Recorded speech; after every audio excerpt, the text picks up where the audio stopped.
Բարի երեկո, Tribune-ի եթերում կարճ միացում հաղորդաշարն է, յուրաքանչյուր ուրբաթ քննարկում եւ վերլուծում ենք շաբաթվա կարևոր քաղաքական իրադարձությունները։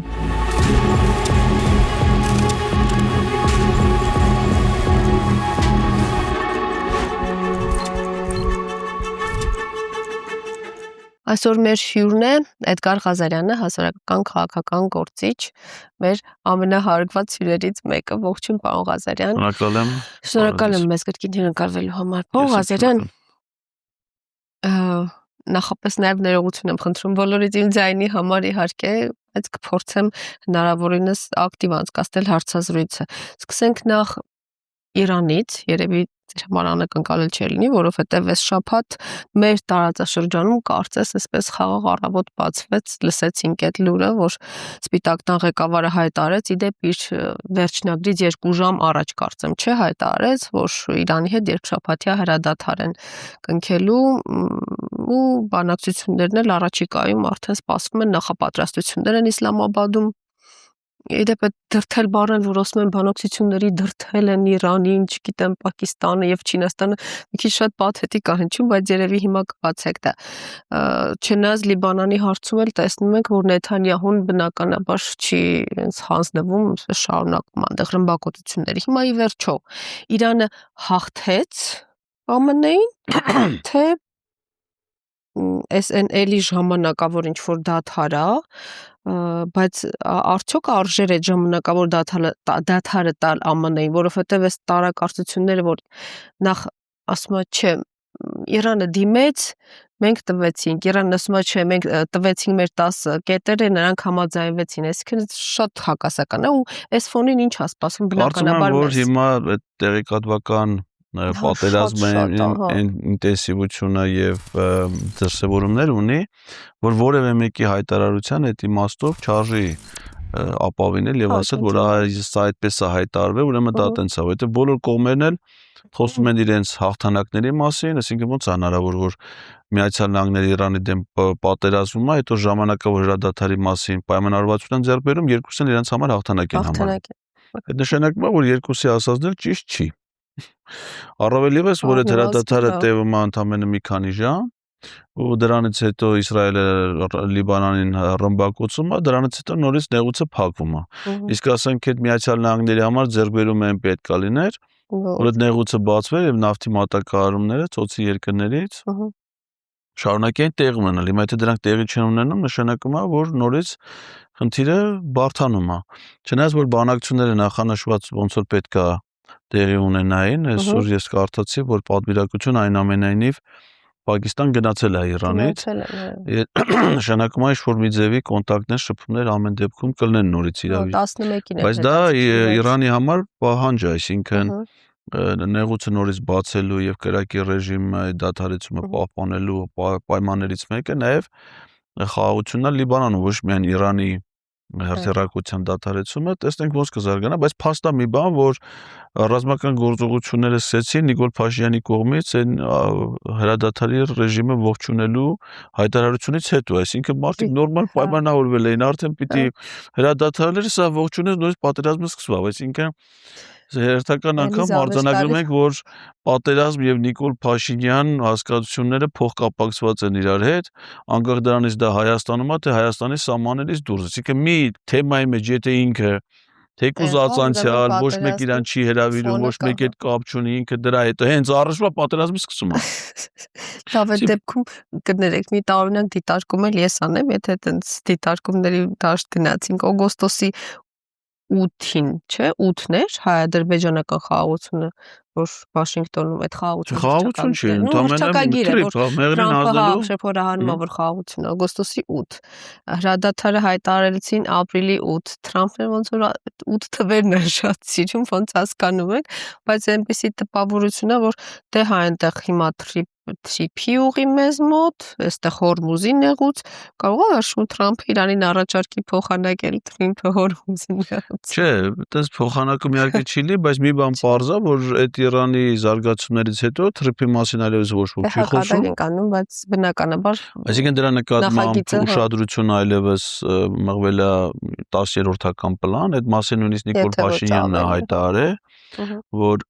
այդ զարգացումներից հետո Միացյալ Նահանգների համար թրիպը այլևս չունի առաջվա հետաքրքրություն։ Իսկ դա մի քանի ամիս տևեց այդ խոսակցությունը։ Դե Միացյալ Նահանգներն էլ ըստ պայմանավորվածության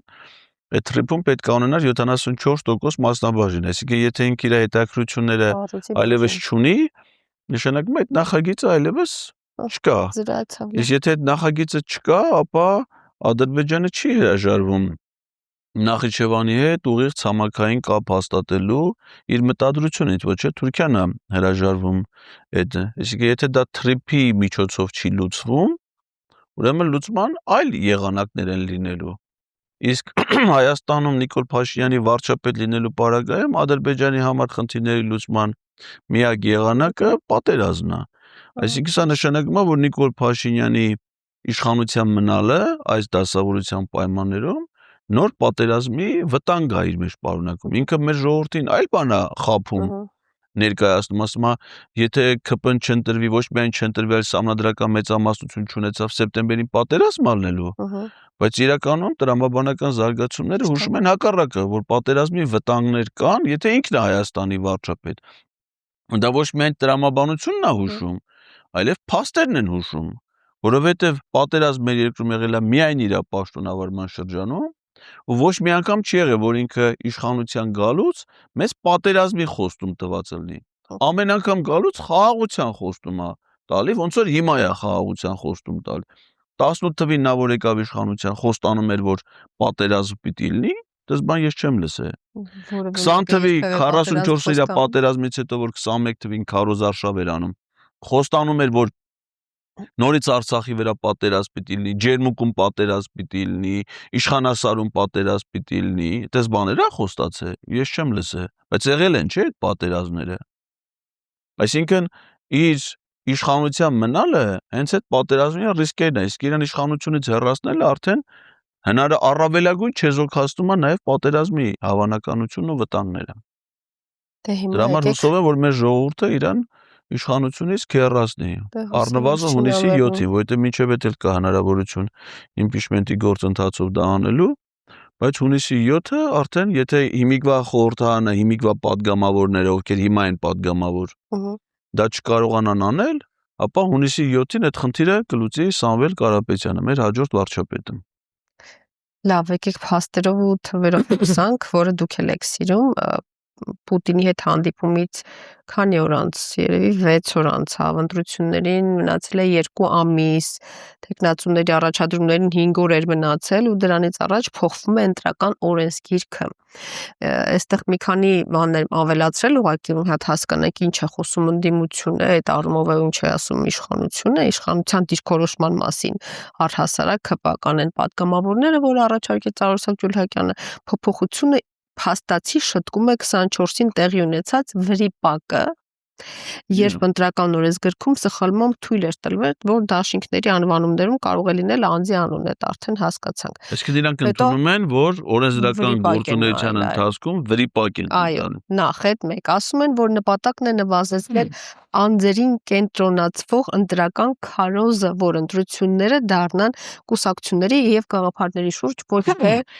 բնականաբար անհատների էտելապարս։ Նշվում է, որ դա համամասնական ընտրակարգի տրամաբանությունից է բխում, որտեղ պետք է ուշադրությունը քաղաքական ուժերի վրա լինել եւ ընդգծում է, որ այդ փոփոխությունը նաեւ կուսակցությունների մասին է, օրենքին համապատասխան է եւ որ որևէ կոնկրետ քաղաքական ուժ ուղղակիորեն չի թիրախավորվելու, այլ շտկվում է տեխնիկական վրիպակ։ Ինչպես դուք ասեցիք, հիմա ընդդիմությունն է, այնտեղ Հայաստանը ու պատիվ ունեմ խմբակցություններ բարձա, վրթովմունքը կա, քանի որ փոփոխությունը ընտրություններից ընդամենը 2 ամիս առաջ է, ինչը հակասում է ընտրական գործընթացի, ընդհանրապես կարգին եւ Վենետիկի հանձնաժողովի խորհրդին, կարծում եմ, որ սա հատուկ նպատակ ունի սահմանափակելու հենց Սամվել Կարապետյանի արդեն մասնակցությունը դաշինքի անվան միջոցով շատ ծիծաղելի է, ուստի փոփոխությունը քաղաքական եւ ոչ թե տեխնիկական բնույթ ունի հիմա այս պարագայում։ Թվում է, որ անգամ այս եթե փաստացի եղել է տեխնիկական վրիպակ, հիմա այդ դրա շտկումը, որ sense գերազանցում է, էլի անհրաժեշտությունը, որ sense շատ sense բանալեցին ու կարող է խաթարել մրցակցությունը, այդ էլ չեմ հասկանում, ու ընդդիմությունը ըստ էության նկատել է, որ իշխանությունը իրեն քարոզչական մեթոդներ օգտագործում է, էլի նախկինում, իսկ հիմա այս կերպ տեխնիկական վրիպակը իբր քաղաքական ազդեցություն է թողնում։ Հիմա այդ հիմնական բախումը ո՞րն է,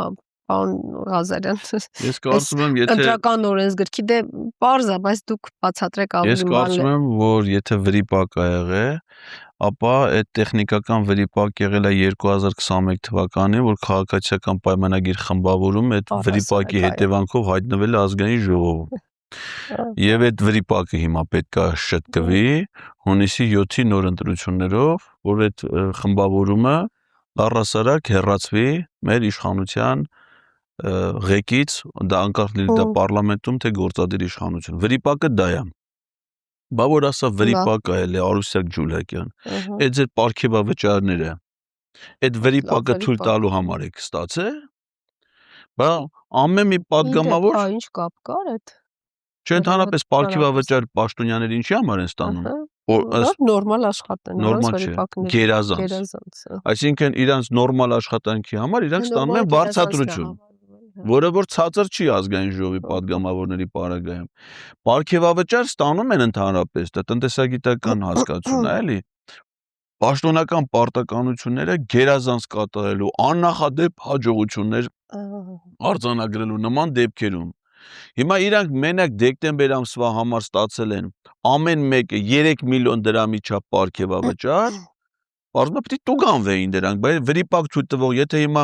բոլոր մարդիկ էլ ամեն մեկը մի կազմակերպությունում աշխատում է։ Եթե աշխատանքի ընթացքում սխալներ է ցույց տալի, ինչի արժանում։ Նկատողության, տուժի, տուգանքի, աշխատավարձից փող են պահում, չէ՞։ Պարգևավճար են տալի վատ աշխատողին։ Հիմա իրանք եկել կանգնել են ազգային ժողովի ամբիոնից խոստովանում են, որ իրանք գործը օրենք ընդունելն է։ Օրենք ընդունելու հարցում վրիպակներ են թույլ տալի։ Ու հետներ պարգևավճարներ են ստանում։ Ասում եմ, էլ այդ վրիպակը մի անգամ եղեք 21 թվին, հիմա պետք է հեռացնել։ 18-ին։ Իրականում ոչ մի վրիպակը չկա, սա կոնկրետ Սամվել Կարապետյանի մասին օրենք է, տեսեք ինչին է դա վերաբերում։ Դա վերաբերում է կուսակցությունների դաշինքներին։ Այս պահի դրությամբ հունիսի 7-ի ընտրությունների մասնակցելու համար երկու դաշինքի մասին է հայտարարվել, որ երկու դաշինքա լինելու։ Մնացած քաղաքական ուժերը հայտարարել են, որպես կուսակցություններով են մասնակցելու։ Մի դաշինքը արդեն ստեղծվել է մարտի 31-ին, 3 կուսակցությունների ջանքերով եւ կոչվում է Ուժեղ Հայաստան Սամվել Կարապետյանի հետ դաշինք։ Դա արդեն ստեղծվել է, ստորագրվել է, նույնիսկ այդ դաշինքը դիմել է կենտրոնական ընտրական հանձնաժողով այդ անվանումով, օգտահաշիվ բացելու եւ կենտրոնական ընտրական հանձնաժողովի հետ նամակագրություն անելու համար, որը ԿՀ-ի կարգավորումների տիրույթում, այսինքն իրավական process էլ է սկսել։ Եվ այդ օրենքը իրանք ընդունում են այդ դաշինքը ստեղծելուց հետո։ Մյուս դաշինքը Հայաստան դաշինքն, ուրիշ դաշինք չկա, այսինքն այդ օրենքի գործածումը կարա վերաբերի միայն այդ երկու դաշինքին։ Իդեպ ասեմ, որ Հայաստան դաշինքում էլ պիտի անհանգիստ լինեն, որովհետև Հայաստանը ոչ միայն երկրի անուն է, այլ կնոջ։ Հիմա ասենք իրանք ընտրողների ռեգիստրից կվերցնեն մի հատ Հայաստան Ստեփանյան ենթադրենք, Հայաստան Հարությունյան, Հայաստան Ղազարյան անունով մի կնոջ տվյալ, կասեն, այդ կանոնը չեք դրել ձեր դաշինքի անունը։ Չի կարելի անձնանունները օգտագործել որպես, այսինքն կարելի ասել, էլի, ընտրություններին կարա մասնակցի միայն քաղաքացիական պայմանագիր անունը ունեցող քաղաքական կարային այդպես գրեին։ Որովհետև իրանց իրական այդ օրենքի մտադրությունը այդ է, որովհետև ամենամեծ մրցակիցը, որ իրանց կարա այս ընտրություններում հաղթի, Սամվել Կարապետյանի դաշինքն է, եւ իրանք ասում են դուք այդ անվանումով չպիտի մասնակցեք, այսինքն ստացվում է որ մնացին իրանք մենակ, որ իրանք հաղթեն։ Այդ ասում այդ օրենքը դրա մասին է։ Հա, հիշեք Սադամ Ընդ որում այդ օրենքը ընդունել է նորից եմ ասում, դաշինքը ոչ միայն, այո, շատ առողջ է ձեր տրամաբանությունը եւ փաստարկը, նաեւ հղումը Վենետիկի հանձնաժողովին, որ ընտրական օրենսգրքի հետ կապված որևէ փոփոխություն չպետք է կատարվի ընտրություններից առնվազն 6 ամիս, 8 ամիս առաջ, այդ էլ տրամաբանությունը ինչու՞, որ քանի գործընթացը չի սկսել, այդ գործընթացի մեջ մտնող յուրաքանչյուր քաղաքական ուժ արդեն պետք է իմանա թե ինչ իրավակարգավորումներով անցանալու գործընթացը։ Այսինքն հիմա սա էլ է համարվում վրիպակ։ Չէ, սա գիտակցված խախտում է կոնկրետ։ Իսկ այդ խախտման դեմ որևէ մեխանիզմ չկա։ Բայց դա արդեն կասկածի տակ է դնում այս ընտրության։ Ընդ որում որ դեպքում արվում, երբ որ որոշում ընդունողը ասում ենք ազգային ժողովը ընդուն, ազգային ժողովը չի ընդունել։ Ազգային ժողովի անունից ընդունել է միայն քաղաքացիական պայմանագիր խմբակցությունը, կուսակցությունը։ ուրիշ որևէ падգամավոր այդ օրենքին կողմ չի քվեարկե։ Իրանք էլ այդ գործընթացի մասնակից են։ Ասենք օրինակ, եթե իրանք ասեն մենք հաջորդ ընտրություններին չենք մասնակցում, բայց sense օրենք ենք ընդունում մյուս մասնակիցների համար, ինչ որ իմաստով էլի կարելի է հասկանալի, չէ՞։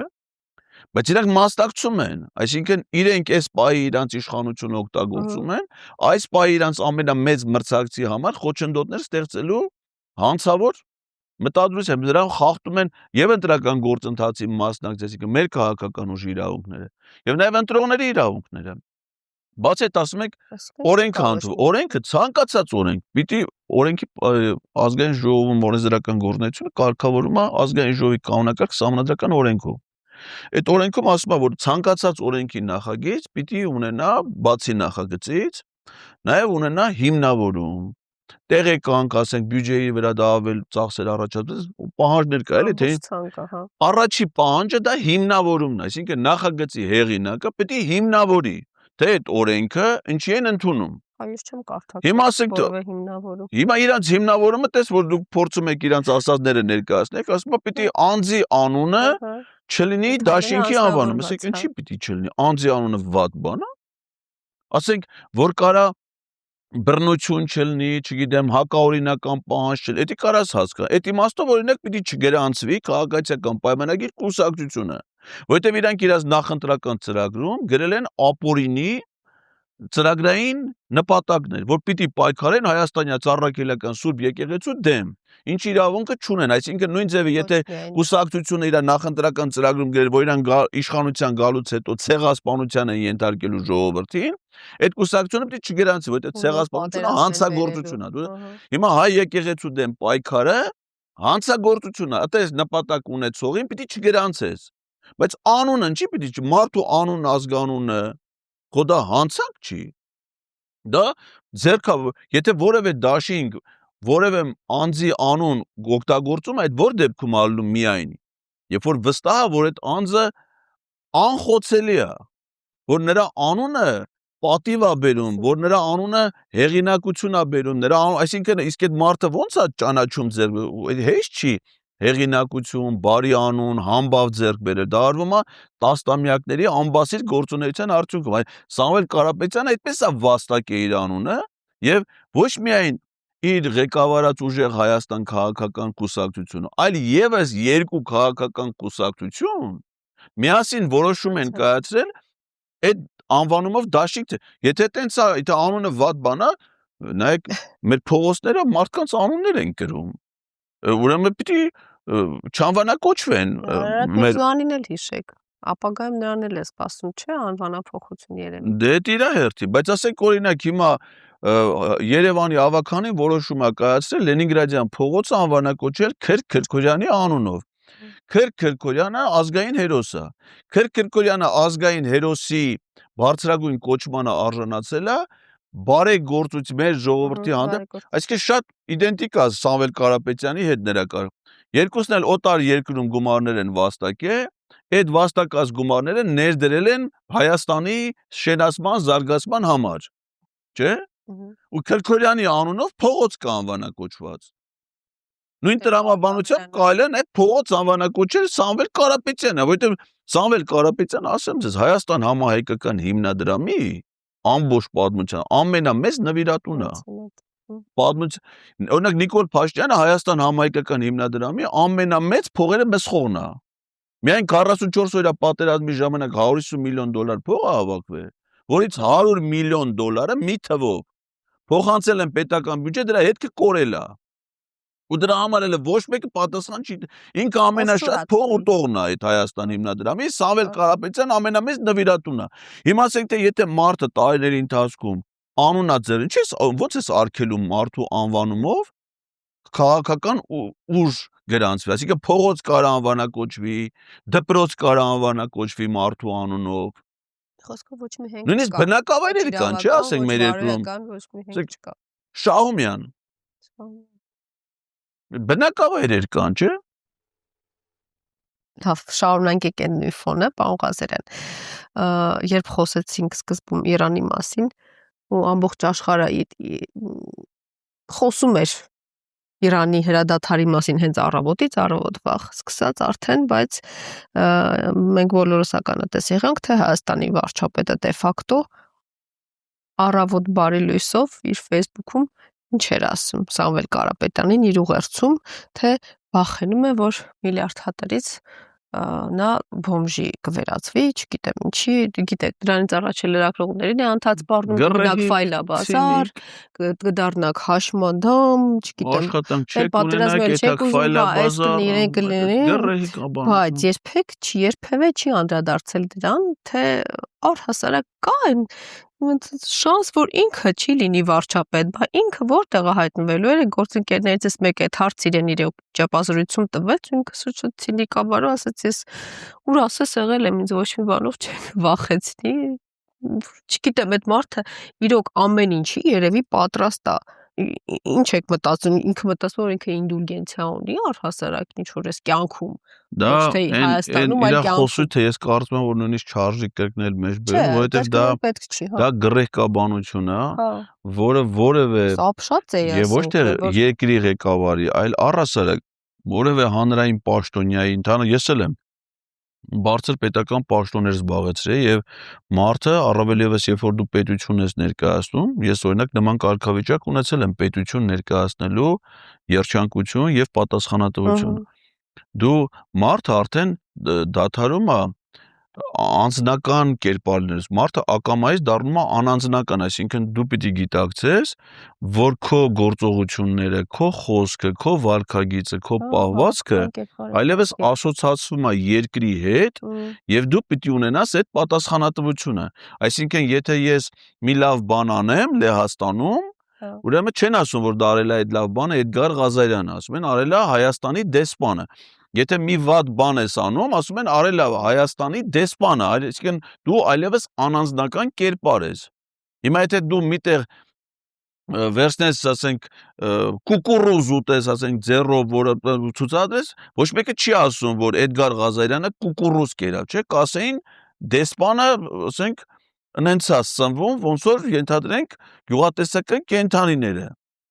Ու դա երկրին պատիվ չի բերում, դա ստորացնում է երկրի հեղինակը։ Հիմա ինքը մտել է անենց գռեհկաբանության մեջ, անենց պրիմիտիվ, որ ասենք իր պատկերացումներով հիմա ամենալավ բանը, եթե վերջի շրջան իր գործունեությունն է, դա ինչ-որ բան ուտելն է։ Ու դա կապ չունի որտեղ, ասենք օրինակ ավտոբուսի մեջ կլինի, աշխատավայրում կլինի, տանը կլինի, չգիտեմ, օրինակ գնացել է շնորհանդեսի, չէ՞։ Գյուղատնտեսական ինչ-որ ֆերմա է, որը պղպեղ են աճացնում տանում։ Այսինքն պարտադիր չի էլի, որ դու դրանց արտադրանքը հենց ջերմոցում ուտես։ Այսինքն ինքը երևի չի պատկերացնում, որ հնարավոր է ինչ-որ մի բան տենալ ու չուտել, գիտեք, ասենք հնարավոր է, ընդհանրեն գնում ես խանութ, տենում ես բան են ծախում, չէ՞։ Իսկ պարտադիր չի դու այդ խանութում միանգամից ինչ տենում ես ուտես։ Կարաս նաև տենաս չուտես, առնես տանես, տանը ուտես, բան չէ։ Ընդ որում համ ուտեսամ գնացել են Ֆրանսիայում դեկորատիվ են դեկորացիաներ ուտում, դասեք այդ կազմակերպիչներն ասել են որպես դեկորացիա խնձոր են դրել։ Հիմա կարան խնձոր դնեն, կարան այդ ճաշի տենաս սեղանին ծաղիկներ ա դրած այդ պարտադիր չէ ծաղիկներն ուտես։ Իմիջայլոց է ջերմոցում մի ուրիշ ջերմոցի ծաղիկներ են գնա։ Էլի տարավ ես որ չտարավ քթի, ես ասի հեսա կուտի կլեն խայտարակ։ Որտեւ այնց ախորժակով տարավ, ես երևի վերջի պահին հազիվ իրանց դասպես, որ այդ վարդը չուտի։ Կադրերը որ նայեք, լրիվ ախորժ Ուն որում էլ չի տարբերում է տորթը պտուղից, միրգը բանջարը, խառն է սաղ իրար։ Տորթի վրա ասենք է մարցեպանով սարկած, ասում էս էլ եք դուք աճացրել, ձեռը ասի չէ, էդի տորթի դեկորացիան է, չուտես։ Դրեց են բանը, մեկի կերավ ասում այս ելակ չի, ասում իրան թվում է թե ամեն քաղցր բան միրգ է, ասենք քաղցր բիբար գիտի միրգ։ Երկու օր առաջ էր չի ասում քարակոսը միրգ է թե բանը։ Բանջար։ Հենա գնացել բիբարը մրգի դեղ ուտում է, կարող է քարակոս է կուտի։ ու ինքը դա համարում է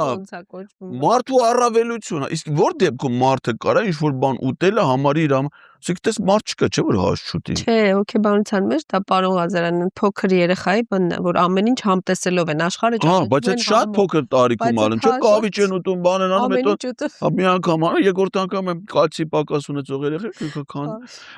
Բայց ասեք, եթե շուտ անցնում է։ Ինչից կարելի է։ 50 տարեկան մարդը կալցի պակաս եթե ունի, ասեք կարա դա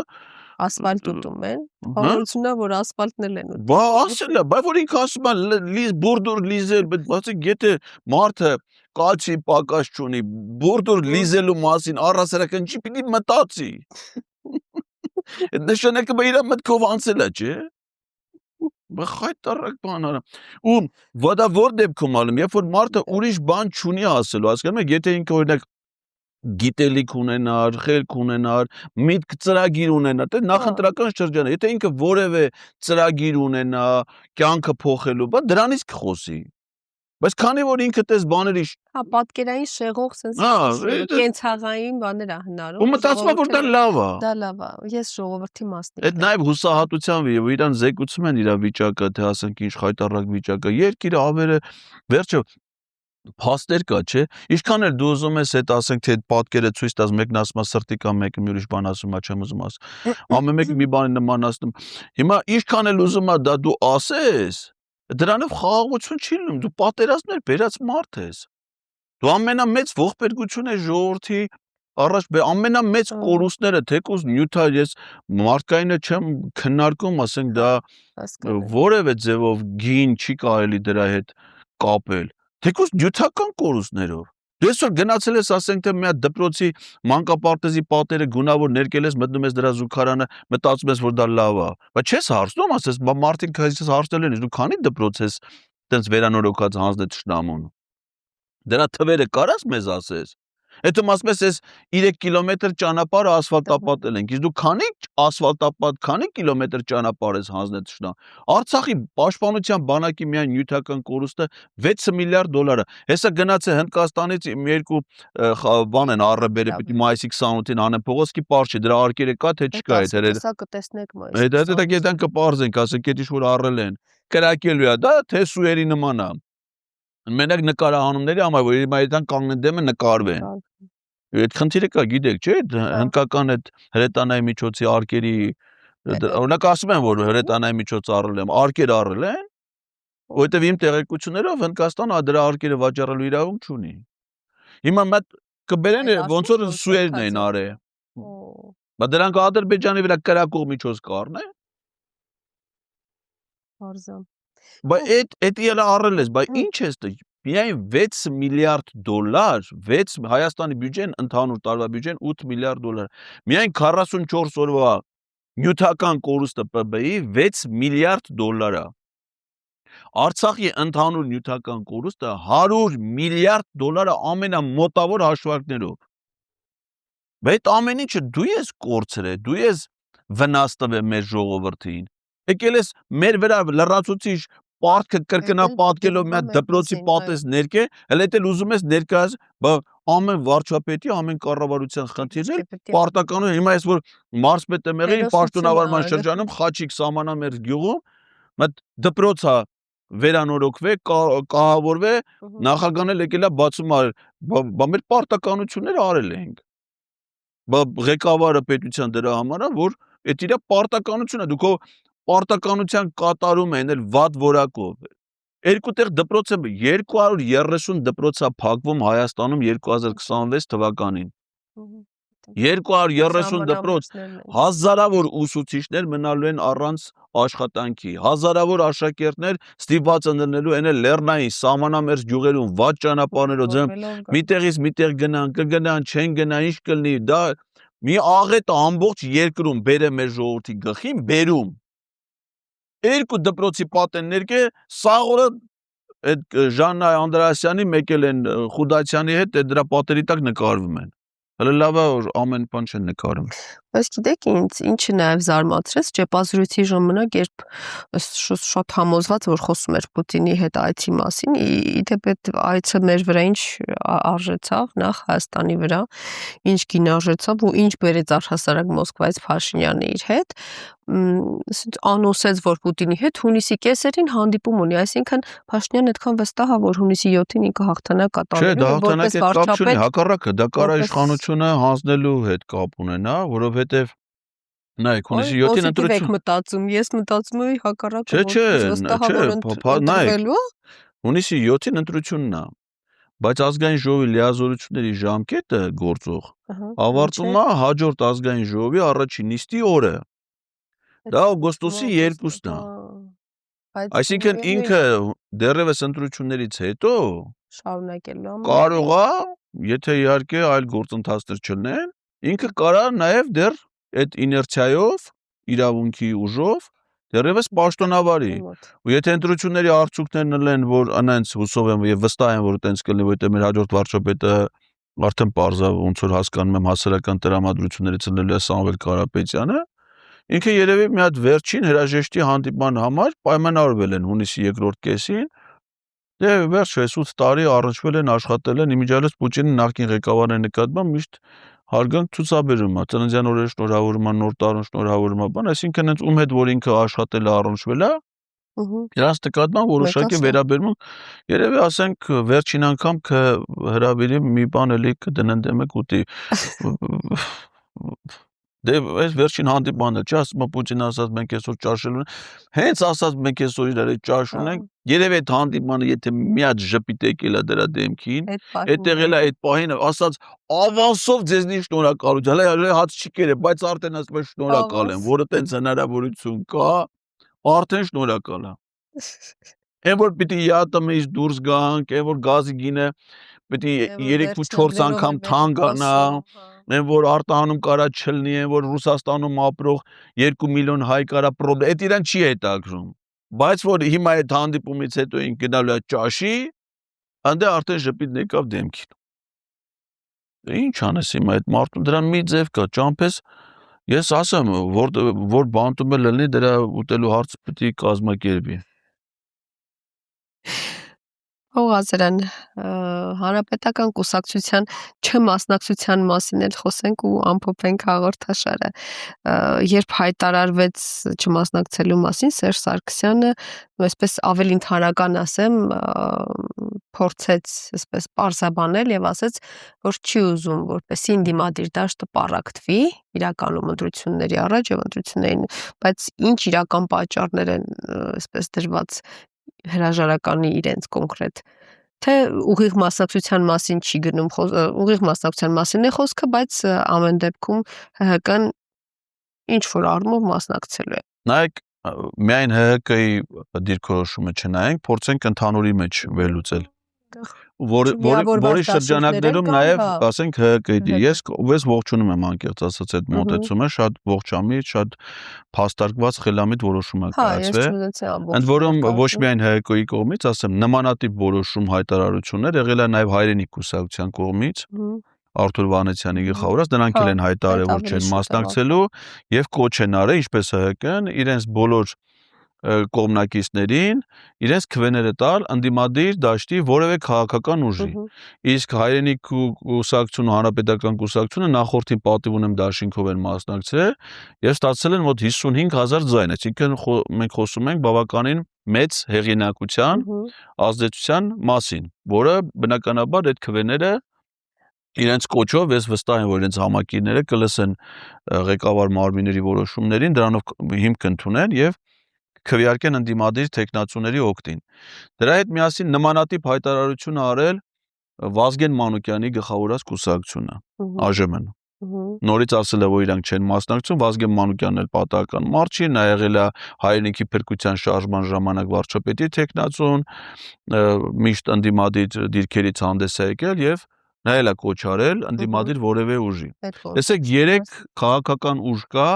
որ առհասարակ չի մասնակցում եւ ընդդիմադիր ուժերին բոլորին է աջակցում, այդ թվում նաեւ առաջատար քաղաքական ուժին, ուժեղ Հայաստան Սամվել Կարապետյանի հետ դաշինքի։ 3 քաղաքական կուսակցություններ Ստեղծել են դաշինք ուժեղ Հայաստան Սամվել Կարապետյանի հետ։ Այդ եղավ արդեն 6, որ աջակցություն կա նաև 4 քաղաքական կուսակցություններ, որոնցից մեկը Ժառանգություն կուսակցությունն է, որը ղեկավարում է Ռաֆի Հովհաննիսյանը, մյուսը ուրեմն Ազատություն կուսակցությունը, որը ղեկավարում է Հրանտ Բագրատյանը, Կայունություն կուսակցությունը եւ Հժամ կուսակցությունը։ 4 կուսակցություններ ասել են, որ իրանք չեն մասնակցում ու անվերապահ աջակցում են ուժեղ Հայաստան Սամվել, այսինքն ստացվում է, որ ուժեղ Հայաստան Սամվել Կարապետյանի հետ դաշինքի շուրջ համազգային ընդդիմադիր դաշտի խոշոր համախմբում է իրականացվում։ Եվ բնականաբար սա լավ տրամադրություններ է ստեղծում։ Մեր ժողովուրդը դրան է սպասում։ Այնտեղ որտեղ մենք ունենում ենք ՔՊ եւ ոչ ՔՊ իրական այլընտրանքը հաջողության, այնտեղ մենք հաղթանակներ ենք ունենում։ Նայեք տեղական ընտրություններում, չէ՞, Մասիս խոշորացված համայնքում կար Դավիթ Համբարձումյանի դաշինքը եւ ՔՊ-ն։ Հաղթել է Դավիթ Համբարձումյանը։ Փարաքարում, որտեղ մինչև այդ ցավալի ողբերգությունը Վալոդյա Գրիգորյանի Վալոդյա Գրիգորյանի գլխավորած դաշինքը եւ ՔՊ-ն առաջի փուլով է հաղթում։ Աբովյան քաղաքում, նայեք ինչքան օրինակներ կան։ Երևանի մերձակա բոլոր խոշոր համայնքներ, այն Գորիսում հələ եթե քաղաքապետը դեռ ՔՊ-ին չէր համակրում։ Բանտից է հաղթել։ Կար ՔՊ եւ Արուշ Արուշայանի դաշինքը, Կապանի քաղաքապետը առաջի փուլով է հաղթել։ Պատգամավոր էր նրանց մյուս քաղաքապետի թեկնածուն Սուրեն Պապիկյանը շտաբի պետն էր։ Պարտվել են։ Այսինքն այս երբ որ այդ մեծ համախմբումը մի ուժի շուրջ իրականացվում է, դա արդեն հաղթանակի է մեզ մոտեցնում։ Եվ մենք հիմա այդ դրական հələ նախընտրական քարոզարշավը չի սկսել, դեռ քաղաքական ուժերը նոր են հայտարարությունը։ Այսինքն ակնհայտ է, որ Սամվել Կարապետյանի շուրջ այդ համախմբումը